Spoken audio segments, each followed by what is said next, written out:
오늘 아침 일라디오.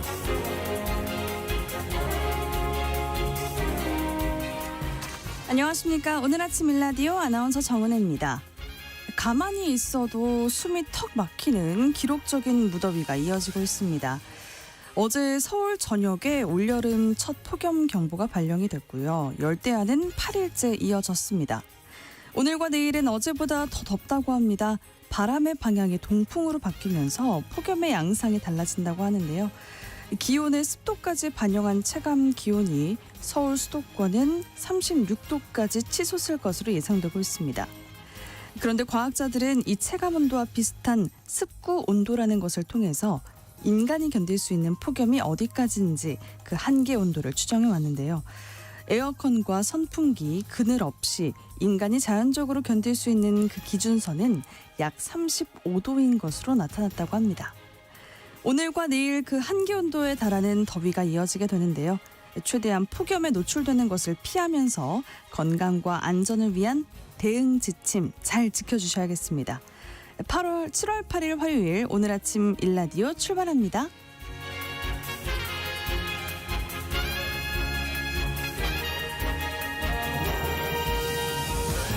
오늘 아침 일라디오 이 시간은 물론 KBS 일라디오의 모든 프로그램은 유튜브 KBS 일라디오의 공식 채널이나 모바일 콩 어플리케이션을 통해서 실시간으로 함께 하실 수 있습니다. 네, 화요일 텃밭 가이드 시간인데요. 병해충 방제제를 만들어 쓰는 법 알아보도록 하겠습니다. 마케팅 아이디어 시간에는 음성을 효과적으로 활용하는 보이스 마케팅에 대해서 살펴볼게요.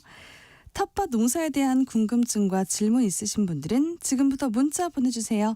단문 50원, 장문 100원이 드는 유료 문자 샵 9730으로 보내주시길 바랍니다. 유익한 정보와 살아있는 이야기가 있습니다. KBS 오늘 아침 일라디오. 도시 농부들의 텃밭 가이드 수원 씨앗도서관 박영재 관장님과 함께합니다. 안녕하세요, 관장님. 네, 안녕하세요. 네, 많이 더우시죠? 네, 덥습니다.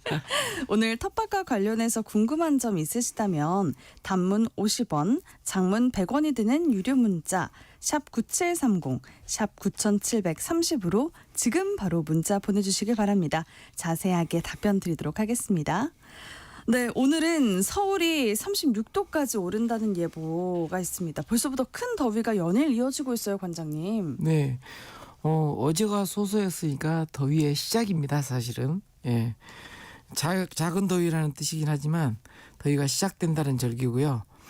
옛 속담에 소소 지나면 새색시도 못 심게 한다는 말이 있을 정도로 예전에는 모내기 막바지 모내기에 힘쓸 철이기도 합니다. 근데 작은 더위라고 하기에는 너무 더운 거 아니에요? 네. 그렇죠. 이제 시작이니까요. 그러니까요. 예. 이렇게 많이 힘드실 것 같아요. 어떤가요? 네, 좀 가물기도 하고요. 네, 또 비도 가물어서 비가 오지도 않고 무덥고 해서 굉장히 건강에 조심해야 될 철이기도 합니다. 그렇지만 이제 모내기 끝난 논에는 이제 김매기가 기다리고 있고요. 그리고 논두렁 밭두렁에 풀들은 풀씨가 맺히기 전에 이렇게 미리 깎아서 줘야 되기 때문에 예초기를 돌려야 하고요. 좀 풀들을 모아서 퇴비 만들기를 하기도 해야 되는 계절이기도 합니다. 그래서 농부들이 의전적이라고 해서 실수는 또 없어요. 물론 이제 더위를 피해서 작업을 해야 되긴 하지만 그렇죠. 일에서 손을 뗄 수가 없는 철이기도 합니다. 네, 진짜 많이 힘드실 것 같아요. 많은 분들이 지금 덥다고 문자를 보내주시는데 김미진님은 실신할 것 같아요라고 보내주셨고요. 네, 또 박종수님은 관장님 폭염 속에 걸음을 줘도 되는지 궁금합니다라고 보내주셨네요. 어떤가요? 네, 작물한테는 고름을 당연히 줘야죠. 폭염 속에서도 성장은 하니까요. 그리고 폭염 속에서도 성장을 하니까요. 그렇죠. 네, 제주와 남부지방은 장마가 끝났다는 공식 발표가 있었는데요. 이번에 장마에 비가 별로 안 왔어요, 관장님. 네. 장마 때 충분히 비가 오지 않으면 농사에 어떤 영향이 있나요? 작물도 성장을 안 하지만 풀도 성장을 안 하더라고요. 그 정도로 굉장히 가물어서 기우제라도 지내야 되나 하는 생각을 할 정도입니다. 장마 같지 않았어요. 네. 근데 습도는 굉장히 높아서 뭐 90% 이상의 습도를 계속 내고 있어서 작물들이 이 습도에 의지해서 성장하기도 하지만 또 습도에 따라서 병충해도 좀 많아지는 그런 실정이기도 합니다. 그럼 지금 시기에 물 관리가 상당히 중요할 것 같다라는 생각이 드네요. 네. 장마가 있었는지 모르게 지나가 버려서 땅은 마르지만 공기 중 습도는 상당히 높아서 무더운 날씨입니다. 비만 기다리던 분들은 별도로 작물 물 관리에 정말 신경을 써야 할 때입니다. 그렇군요. 그럼 농작물을 키우는데 가장 물이 많이 필요한 작물은 어떤 건가요? 많은 분들이 벼라고 생각하실 것 같은데요. 논에서 자라니까. 근데 사실은 호박이라고 합니다. 그래요? 네, 오이, 수박, 참외와 같은 이런 박과 작물들이 가장 물이 많이 들어가는 작물이라고 합니다. 우리나라에서 소비하는 농산물 전체를 우리나라에 있는 물로 키운다면 우리는 심각한 물 부족을 겪게 된다고 합니다. 이런 채소보다 더 많은 물을 소비하는 것이 물론 축산물이라는 것은 모두가 다 아는 사실이죠. 그래서 다른 나라에서 축산물, 농산물을 수입한다는 것은 그 나라의 물을 수입하는 것과 같은 효과를 냅니다. 네. 이렇게 농산물로 계산하는 물 소비량을 가상수라고 하는데요. 이런 물 부족을 겪지 않기 위해서는 물을 아끼는 것도 중요하지만 물을 많이 필요로 하는 고기 위주의 육식문화 이런 것도 개선이 되어야 합니다. 막연하게 이제 농축수산물 이렇게 수입 반대만 해줄 것이 아니라 식생활 개선이라든지 농가 소득을 고려한 수입이라든지 이런 것들이 복합적으로 논의돼야 되는 문제이기도 합니다. 네. 건강이나 환경을 위해서 그 식문화 개선이 정말 중요하다는 걸 많이 느끼긴 하는데 이게 참 쉽지가 않은 것 같아요. 네. 어쨌든 물 부족을 겪게 될 거를 생각을 하면은 식문화 개선도 정말 중요한 부분일 것 같은데 이게 비가 내리면 그걸 모아서 농업 용수로 쓸 수가 있을까요? 네. 비가 기다려지는 철이긴 하지만 비를 흘려보내는 것이 아니라 모아서 알뜰하게 사용하는 방법도 알아야 합니다. 일반적으로 비는 이제 4시간 정도에 3cm 정도의 비를 내립니다. 넓은 물통이라도 모을 수 있는 양이 많지 않거든요. 네. 그래서 비를 수확할 수 있는 면적을 넓히는 것이 중요한데요. 가정에서는 보통 이제 옥상이나 농장에서는 농막, 시설하우스와 같은 곳에서 빗물을 모을 수 있는 홈통을 설치하고 홈통 배수구 아래에 물통을 설치합니다. 이런 걸 보통 이제 빗물 저금통이라고 부르죠. 빗물 저금통이에요? 네. 비가 내리지 않는 동안에 쌓였던 먼지나 낙엽과 같은 것이 들어갈 수 있어서 깨끗하게 물을 걸러내는 장치가 필요하고요. 먼저 1시간 정도 내리는 비는 빗물통으로 모으지 않고 흘려보냅니다. 인터넷에 보면 이제 다양한 아이디어들이 나와 있긴 하는데요. 처음 내린 빗물은 이제 따로 이렇게 먼지라든지 낙엽을 이렇게 씻어내리는 물로 해서 파이프가 있어서 그 파이프가 차면 기울어져서 그 물을 버리면서 먼지나 이제 낙엽을 씻어낸 물을 버리고 수집통으로 연결된 파이프를 개통하는 방식으로 해서 깨끗한 물을 모으게 합니다. 이렇게 1차적으로 먼지나 낙엽과 같은 것을 버리고 그 다음에도 비나 바람에 포함되어 내리는 것들을 걸러내기 위해서는 양파망과 같은 필터를 다시 또 빗물통에 설치하기도 해야 합니다.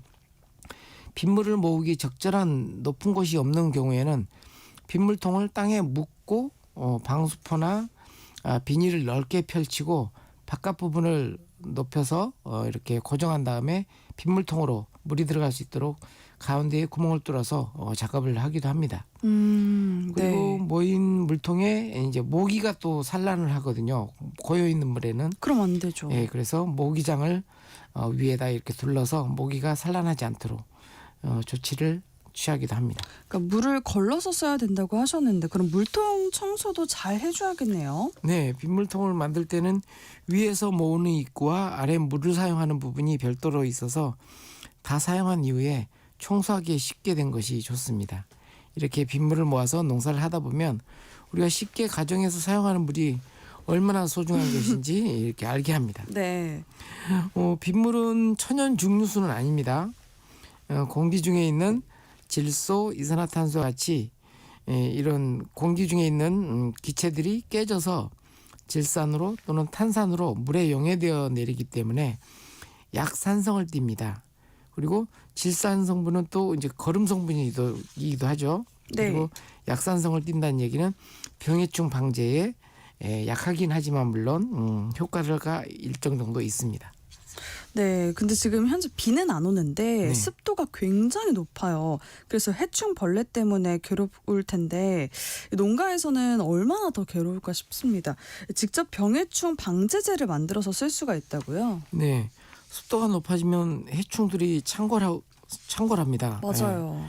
해충들뿐만 아니라 이제 곰팡이성 질병도 많은데요. 가정에서 간단하게 준비할 수제 병해충 방제제 만드는 방법을 한번 소개해 보도록 하겠습니다.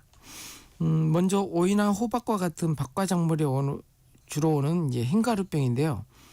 보통 습도는 높고 이게 가물 때 이렇게 흰가루병이 많이 오거든요.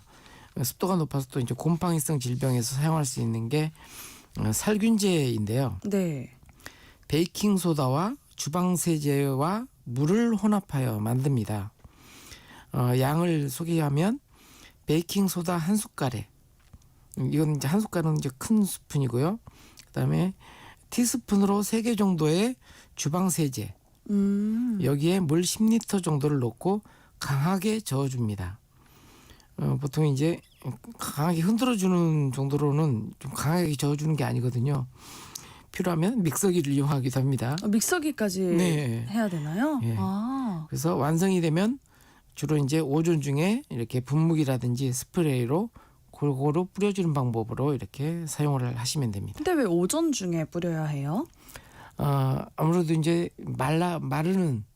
말라서 잎사귀에 붙어 있는 그런 시간을 확보를 해야 돼서 가급적이면 오전 중이나 아니면 맑은 날 오후 이럴 때 뿌려주는 것이 좋습니다. 이렇게 뿌려도 그 호박이나 박과 식물이 시들거나 하진 않는 거죠? 네, 이건 이렇게 희석 배율을 반드시 지켜서 해주시면 작물한테 피해는 입히지 않습니다. 그렇군요. 그러면 그 전염병을 옮기는 해충들도 있잖아요. 네, 그 해충 방제제도 만들어서 쓸 수 있을까요? 네.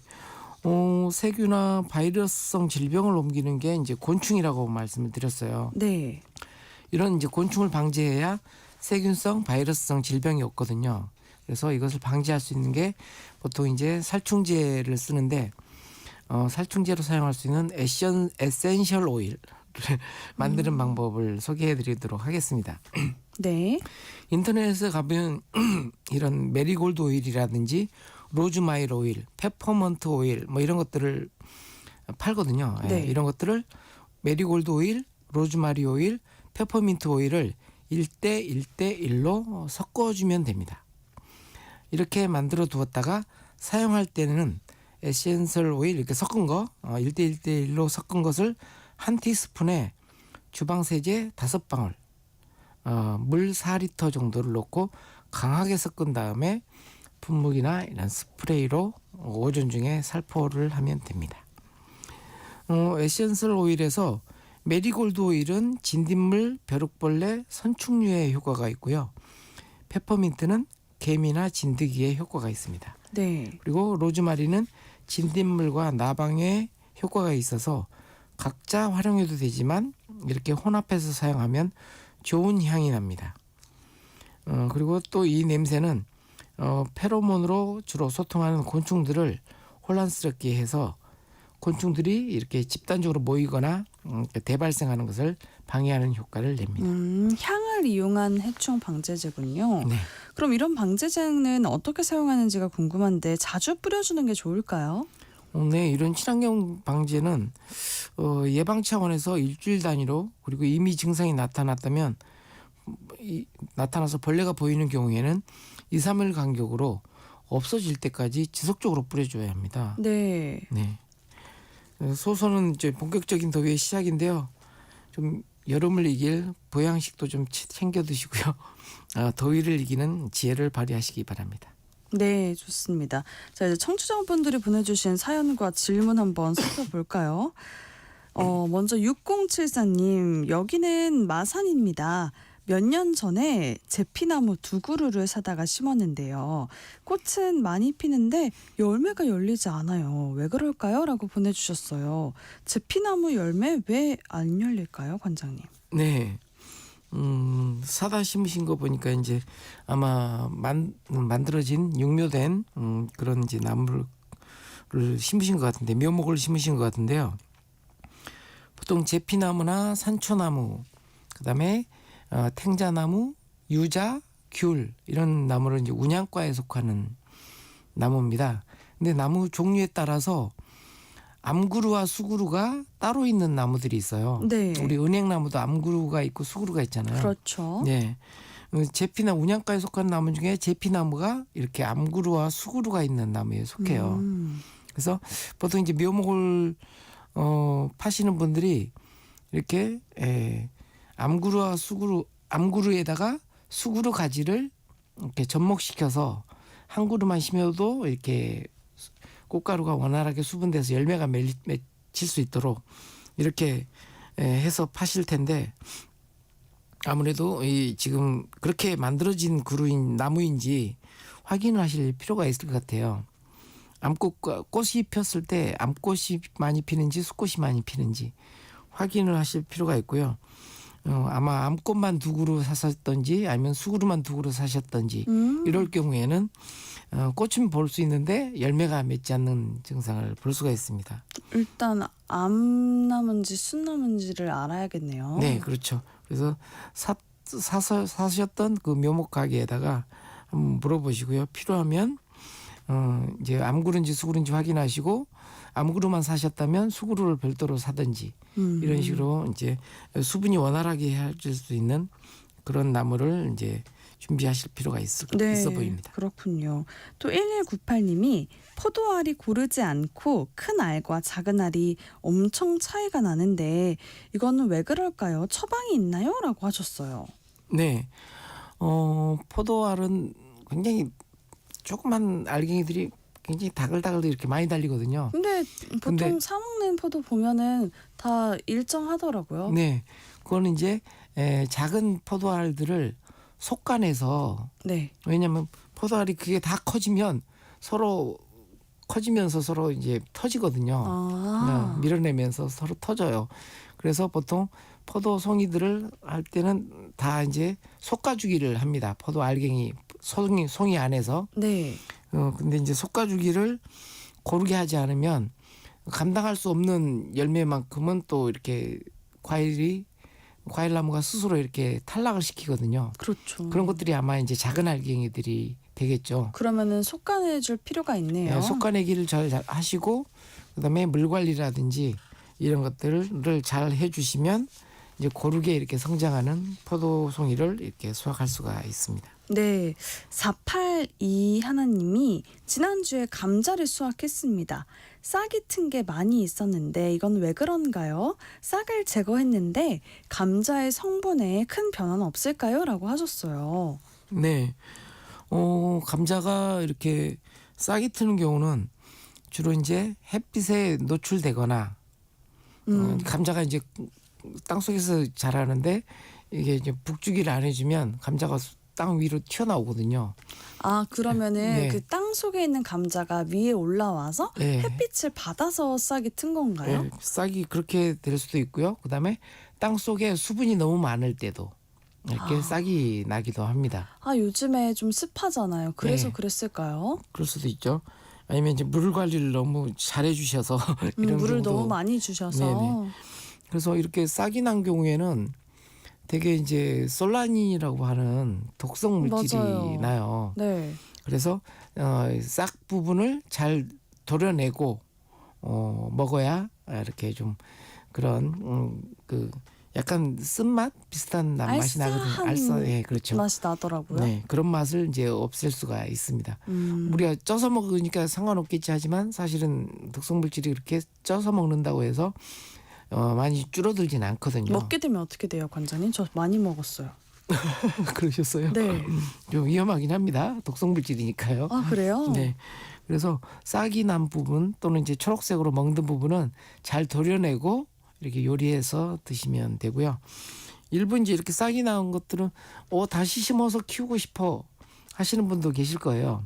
그렇지만 싹이 났다고 해서 바로 성장하는 건 아니니까요. 감자는 또 추운 날씨를, 서늘한 날씨를 좋아하거든요. 그래서 한 8월 중순에서 8월 말쯤에 이런 싹이 난 것들은 별도로 모았다가 다시 가을 재배를 시작을 하셔도 됩니다. 지금 감자 관련된 질문들이 좀 많네요. 네. 0045님은 경남 창원입니다. 감자 줄기는 아직 살아있는데 지금 캐야 할까요? 라고 보내주셨어요. 네. 감자 줄기는 살아있을 수 있는데요. 감자 그 땅속에서 이렇게 올라오는 줄기가 초록색이다가 이렇게 노란색으로 이렇게 그 물이 들거든요. 노란색으로 변하고 또 쓰러지고 네. 이런 경우에는 수확을 알리는 신호입니다. 그래서 수확을 해주시는 게 좋고요. 땅 속에 이렇게 그 유지를 하시는 분들도 계세요. 네. 저기 강원도 대관령이라든지 이런 고랭지 하시는 분들은 그냥 잎만 제거하고 거기다가 바로 배추를 파종하시는 분들도 계시더라고요. 맞아요. 지금 2828님도 네. 감자를 캐고 그 자리에 가을 배추를 심으려고 합니다. 네. 언제 심어야 하는지 궁금합니다라고 하셨는데 네. 지금 고랭지의 경우에는 보통 이제 그런 배추 모종들을 8월 초쯤에 이렇게 심고요. 그래서 네. 이제 추석 즈음에 나오게 하는 그런 배추로 추석 배추라고 하죠. 네, 근데 배추는 보통 이제 8월 말, 9월 초에 일반적으로 중부지방의 기준으로는 그때경에 파종을 하게 됩니다. 그러면 아직은 아닌 거네요. 네, 그렇죠. 한 여름에는 배추가 녹아버려요. 네, 그렇군요. 서늘한 날씨를 좋아하는 작물이라서. 네, 아직은 아니라고 합니다.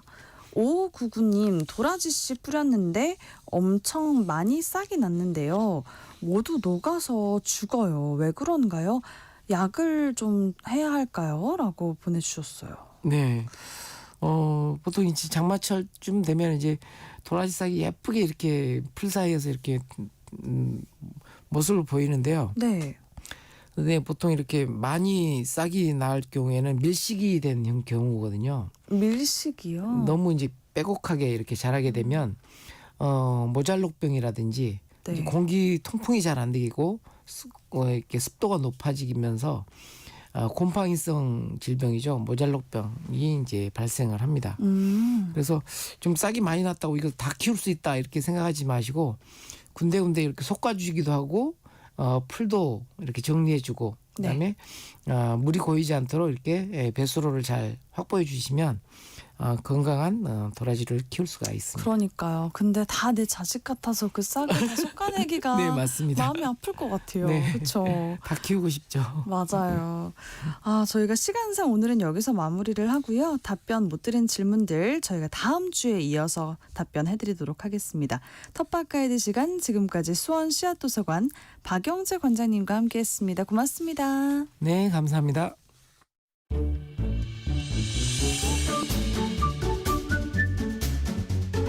아침을 여는 기분 좋은 습관. KBS 오늘 아침 일라디오.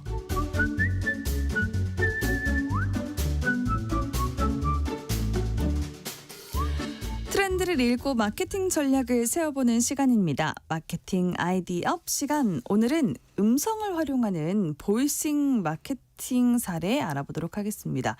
마이테이스트 민지영 대표님과 함께합니다. 안녕하세요. 네, 안녕하세요. 네, 마케팅 트렌드에서 그 소리가 핵심 소재로 부각이 되고 있다고 하는데 한 카페 키오스크에서 그 이제 단순한 음성 안내가 아니라 특별한 목소리를 만들어서 들려드려 줘가지고 네. 화제가 됐다고요. 네, 바로 버블티 프랜차이즈 카페에서 남성의 중저음 목소리가 나와서 화제입니다. 보통 키오스크에서는 기계음 같은 여성의 목소리가 나오기 마련인데요. 네. 버블티 매장에 방문한 고객들 사이에서 이 매장에서는 저음의 남자 목소리가 나와서 놀랐다라는 후기가 확산이 되면서 바로 화제가 됐습니다. 이 브랜드 모델인 스트레이키즈 멤버의 필릭스 씨의 목소리였다고 하거든요. 와. 근데 사전 AR에 RS 이벤트에서도 이 필릭스의 목소리를 직접 들을 수 있도록 고객이 이벤트 번호로 전화를 걸면 사전에 녹음한 멘트가 흘러나와서 마치 직접 멤버와 통화를 하는 듯한 기분을 느낄 수 있게 했다고 하고요. 네. 이후에 전국 매장의 키오스크에 이 필릭스의 안내 음성이 제공돼서 팬들뿐만 아니라 일반 소비자들에게도 특별한 브랜드 경험을 느낄 수 있게 해줬다고 합니다. 아무래도 이 매력적인 목소리로 주목을 받는 멤버를 전면에 내세우면서 브랜드가 기존에 추구하고 있던 에너지 넘치고 감각적인 이미지를 느끼게 했고요. 음. 또 실제로 매장에 키오스크 목소리를 듣고 싶어서 일부러 가봤다라는 소비자들이 있을 정도입니다. 팬들도 많이 찾았을 것 같네요. 네, 맞아요. 그래서 일반 소비자들뿐만 아니라 또 팬심까지 끌어들인 사례인데요. 이렇게 목소리 하나로 고급스럽고 감각적인 브랜드라는 인식도 만들어내고 단순한 음성 안내를 브랜드의 그 정체성을 전달하는 도구로 바꾼 아주 인상적인 사례라고 볼 수 있겠습니다. 오, 정체성이요. 그러니까 목소리가 브랜드의 그 감성을 전하기 위한 효과적인 도구가 됐다라고 보면 되겠네요. 네네. 네, 이게 또 실용적인 제품 설명에도 음성을 활용한 사례가 있다고 해요. 제가 L전자의 사례를 소개해드릴 텐데 우리가 보통 가전제품의 사용 설명서다라고 하면 굉장히 지루하고 읽고 싶지 않은 맞아요. 글이잖아요. 되게 작은 글씨로 빼곡하게 적혀 있잖아요. 네, 맞아요. 그래서 보통은 이제 던져놓고 맞아요. 그냥 써보죠. 네, 그런데 이 L전자에서 감미로운 음성으로 들려주는 ASMR 컨텐츠를 제작해서 주목을 받고 있습니다. 오. 네, 단순히 설명서를 읽어주는 것을 넘어서 수면의 어려움을 겪는 현대인들을 겨냥한 꿀잠 마케팅의 일환이다라고 소개를 했는데요. 네, 불면증에 시달리는 이들이 편안한 목소리로 전달되는 가전 설명서를 들으면서 잠들 수 있도록 그게 한 뭐예요? 네, 역발상 컨텐츠입니다. 네, 이 컨텐츠에 무려 5시간이나 되더라고요. 네, 사실 빽빽한 가전 설명서를 보면서 아까 말씀 나눴던 것처럼 지루해하는 소비자들에게 그들이 잘 이해할 수 있도록 보통은 쉽게 설명서를 만들거나 네. 아이콘을 쓰는 것과는 정반대의 행보를 보였습니다. 그래서 이 콘텐츠에서는 좋은 목소리로 잘 알려진 배우들이 출연을 해서 부드럽고 안정적인 톤으로 제품 사용법을 천천히 낭독을 합니다. 네, 시리즈로 구성된 이 가전 ASMR은 자장가를 들려주는 스윗한 남자친구 편이라는 네, 그 1편을 통해서 듣는 이들이 자연스럽게 잠들 수 있도록 하고요. 2편에서는 느끼한 남자친구 편을 또 내보여서 재미까지 제공을 했다고 합니다. 재밌었을 것 같은데요. 어떤 배우인지도 궁금하네요. 네, 그래서 그 기존의 글자 기반 설명서를 대체해서 듣는 경험을 제공함으로써 정보 전달은 물론이고 소비자와 정서적 연결까지 생각을 했다. 그래서 브랜드에 대한 호감도를 높였다라는 평을 받고 있습니다. 그래서 이렇게 브랜드 메시지를 담은 보이스 마케팅이 신선한 시도로 평가를 받고 있는데 사실 이전에도 금융권에서 가전 설명서처럼 소비자들이 읽기 싫어하는 약관을 읽어주는 ASMR을 시도하긴 했었어요. 네. 근데 이 초기의 약관 읽기는 정말 말 그대로 약관을 읽기만 해서 지루함은 계속해서 느낄 수밖에 없었다면 이번 그 L전자의 가전 설명서는 편안한 목소리로 설명을 하면서 가전제품의 진짜 소리를 같이 결합을 해서 몰입도를 높이기도 했고 또 단순히 소비자를 잠들게 하는 콘텐츠에다가 이 소비자들의 호기심을 자극까지 하는 보이스 마케팅 사례가 됐습니다. 네, 정말 재밌을 것 같아요. 저도 한번 들어봐야겠어요. 네.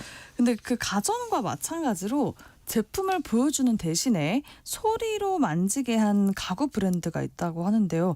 소리로 만지게 하는데 저는 상상이 안 되거든요. 어떻게 그런 게 가능했을까요? 네, 이렇게 음성을 통해서 제품을 체험하게 한 이 사례는 스웨덴의 조립식 가구 브랜드 아이사의 ASMR 광고를 들 수 있는데요.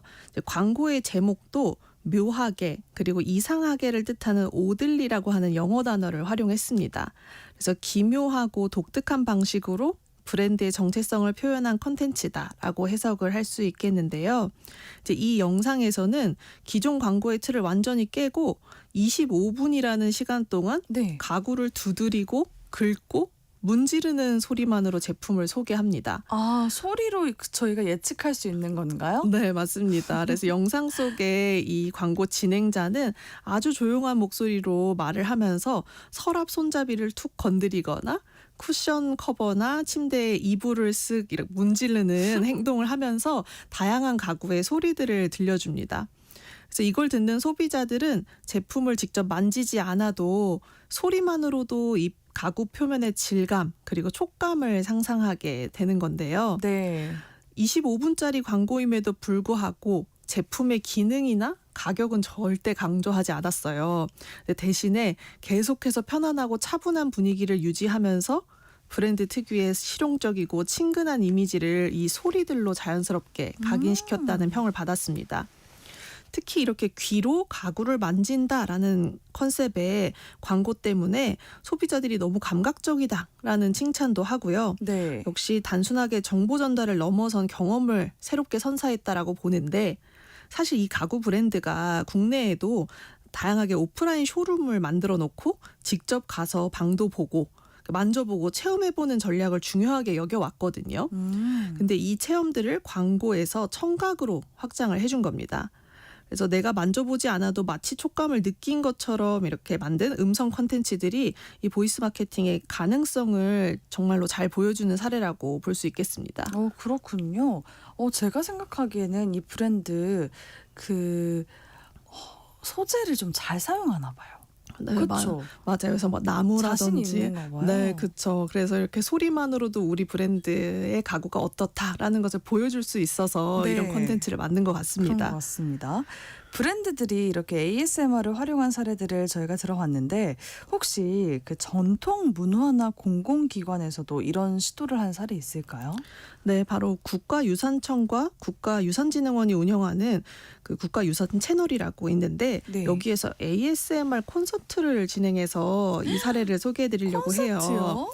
네, 행사명이 소리로 담아낸 국가유산이었는데 이 콘서트가 단순한 영상 상영회가 아니라 국가유산들의 ASMR 콘텐츠를 실제 콘서트 무대에서 감상할 수 있는 네, 그런 행사였습니다. 네. 제가 여기서 이야기하는 국가유산 ASMR은 매듭장 혹은 지화장과 같은 무형유산 장인들이 전통 공예품을 만드는 과정들을 영상과 소리로 담아낸 콘텐츠입니다. 네. 그래서 이 시리즈는 지금도 계속되고 있는데 소리만으로도 장인의 숨결 또 손끝의 움직임이 느껴질 정도로 섬세하다라는 평을 받고 있고 이 시리즈들의 누적 조회수가 3천만 회를 넘겼을 만큼 반응이 뜨겁네요. 네, 맞아요. 오.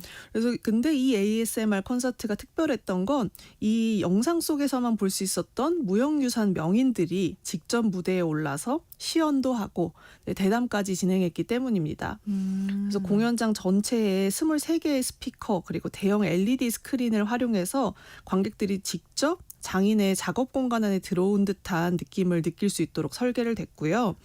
그리고 눈으로 보는 전시가 아니라 귀로 들으면서 체험하는 국가유산의 새로운 전달 방식이라고 할 수 있겠습니다. 네.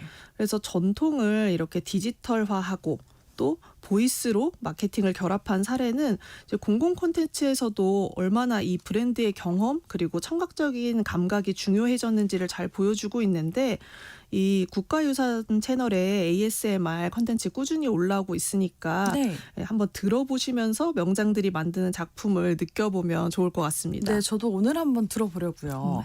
이렇게 보이스 마케팅이 유행을 하면서 요즘에는 그 실제 소리가 아니라 AI가 만든 존재하지 않는 소리도 인기를 끌고 있다고요? 네, 제가 지금까지는 존재하는 물건들의 소리를 활용한 마케팅을 얘기를 했다면 네. 요즘에 AI로 만든 소리는 소리를 내는 물건조차도 존재하지 않는 경우가 많아요. 어떤 소리일까요? 네, 예를 들면 투명한 유리 모양의 과일을 칼로 자르거나 유리를 직접 먹는 영상과 함께하는 유리과일 ASMR이 대표적인데요.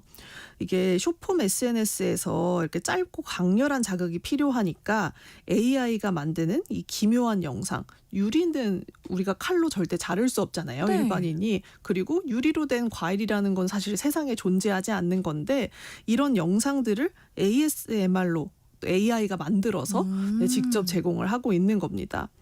또 우리가 ASMR이라고 하면은 키보드를 타이핑하는 소리들도 많이 유행을 했는데 네. 이 키보드 자체를 사과나 수박의 조각으로 만들어서 과일에서 나는 소리와 키보드 소리를 절묘하게 섞어서 화제가 됐는데 이 역시 AI가 만들어낸 소재들이었습니다.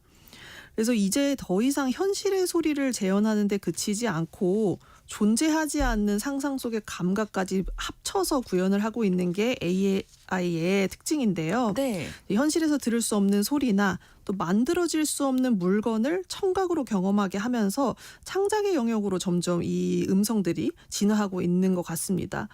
아무래도 진짜 같은 소리가 아니라 진짜보다 더 매력적인 소리가 주목받고 있는 것 같습니다. 그러네요. 청각이 아무래도 예민하다 보니까 네. 이런 좀 자극적인 소리들을 많이 찾게 되는 것 같아요. 네. 지금까지 저희가 다양한 보이스 마케팅 사례들을 함께 살펴봤는데 그렇다면 앞으로 이 목소리를 활용한 마케팅 계속해서 인기를 끌지 궁금합니다, 대표님.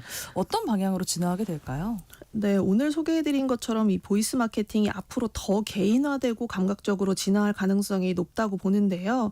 최근에 가수 아이유가 앨범 출시와 함께 진행한 ARS 이벤트에서 네. 팬들이 특정 번호로 전화를 걸면 아이유의 목소리로 수록곡을 들을 수 있는 이벤트를 하기도 했는데 이런 이벤트가 12시간 만에 10만 통 이상이 걸려올 정도로 반응이 폭발적이었고요. 또한 의학 드라마에서도 가상의 병원 전화번호를 홈페이지에 적어두고 전화를 걸면 등장인물이 응원의 메시지를 남기는 이벤트를 할 정도로 네. 이렇게 그 배우나 가수들의 전화 한 통으로도 감성을 건드릴 수 있다는 가능성을 증명을 했습니다. 네. 근데 앞으로는 제가 소개해드린 것처럼 AI가 더욱더 확장되면서 개인화된 방향이 될 것 같은데 나만을 위한 AI DJ가 음성을 추천해주고 제품 설명서를 들을 때도 내가 좋아하는 차분한 톤 혹은 유쾌한 톤으로 목소리를 바꿔 들을 수 있는 기능들도 기대해 볼 수 있을 것 같아요. 그래서 이 정보를 듣는 방식도 목소리도 취향대로 고를 수 있는 시대가 됐다고 보고 네. 아무래도 청각이 지금까지는 단순한 보조 수단이었다면 이제 듣는 것만으로도 마음을 움직이는 시대가 됐다라는 것을 염두에 두시고 마케팅에 활용해 보시면 좋겠습니다. 네, 좋습니다. 여러분 아이디어를 좀 얻으셨나요? 오늘은 보이스 마케팅 사례들을 함께 살펴봤습니다. 마이테이스트 민지영 대표님과 함께했습니다. 고맙습니다. 네, 감사합니다. 네, 더위에 몸은 지쳐도 마음은 지치지 않고 기분 좋게 하루 보내주시기를 바랄게요. 전 내일 다시 인사드리겠습니다. 오늘 아침 일라디오 지금까지 아나운서 정은혜였습니다. 모두 좋은 하루 보내세요. 감사합니다.